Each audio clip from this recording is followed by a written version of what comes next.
Teyanna Loether, Wisconsin 68th Alice in Dairyland.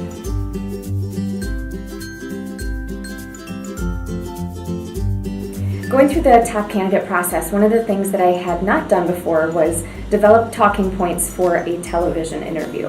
I had been on TV a few times before that as the Sauk County Fairest of the Fair, but I had never been the one developing the material for the TV interview. And so I was able to come up with the questions and then the bullet points that were important for the people at home viewing the segment to know. And so going through that process was very important because there's a lot more behind the scenes that happens than I thought of before. And even before I developed those questions and the bullet points, I had to think about the message that I wanted people to take home from the beginning.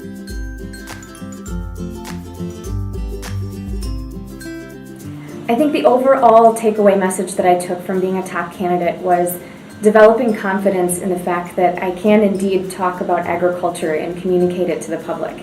And going into being a top candidate, I was slightly nervous about that because I was coming out of graduate school.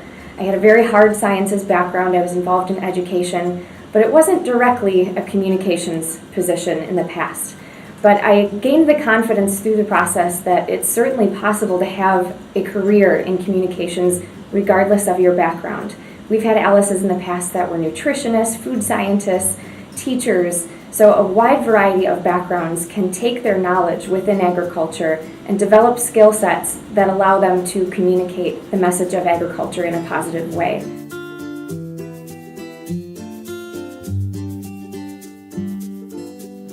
If you're considering submitting an application but aren't quite sure about it, I would take a risk. Put yourself out there on a limb.